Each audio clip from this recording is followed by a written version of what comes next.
going to get the Wacky warning label of the year. And over the years, here's some of the labels that have won. And these warning labels are attached to these products because presumably someone did the very thing that the label is telling them not to do, which is pretty frightening.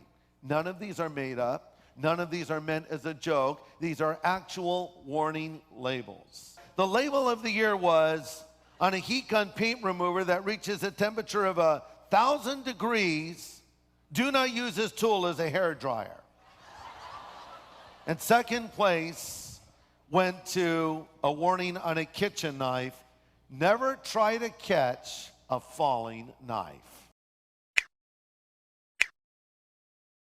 If either of you were looking at a newspaper stock today and watching them fall, as some people may categorize falling knives, what would you use to determine, or how would you determine a very comfortable margin of safety? The question is what multiple should you pay for a business that's earning $100 million a year, call it pre-tax, whose earnings are going to go down 5% a year?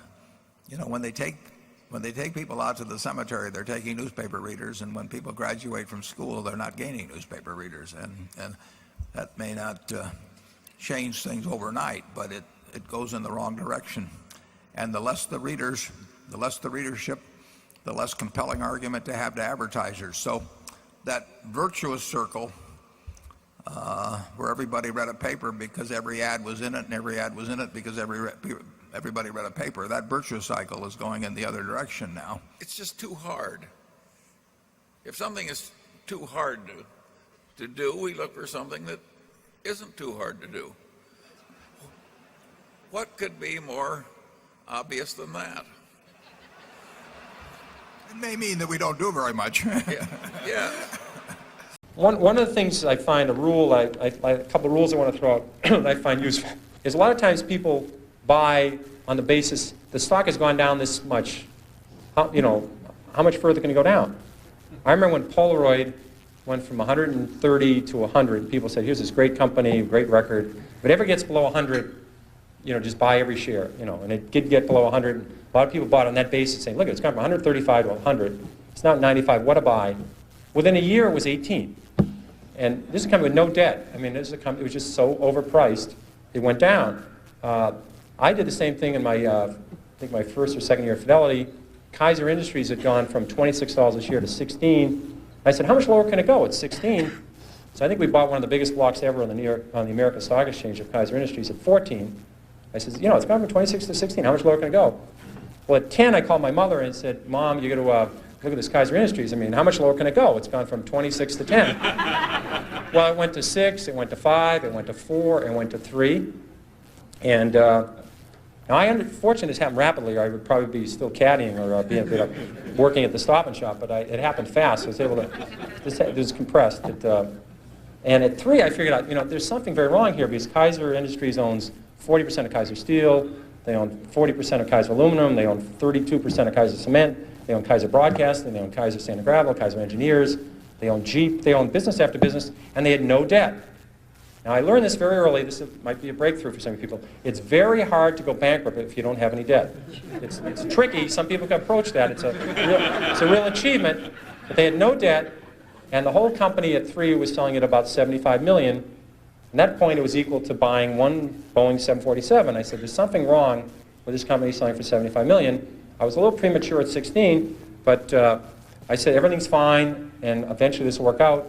And what they did is they gave away all their shares to their shareholders. They passed out shares in Kaiser Cement, they passed out shares in Kaiser Aluminum, they passed out their public shares in Kaiser Steel, they sold all the other businesses, and you get about $50 a share.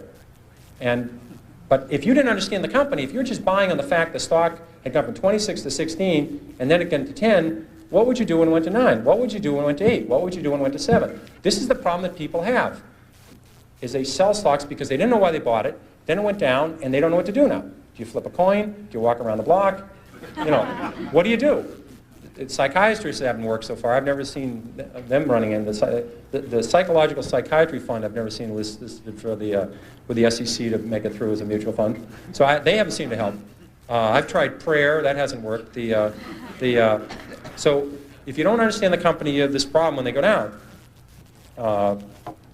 Eventually, they always come back. This one doesn't work either. People think RCA just about get back to its 1929 high when General Electric took it over. A lot of double knits never came back. Remember those beauties?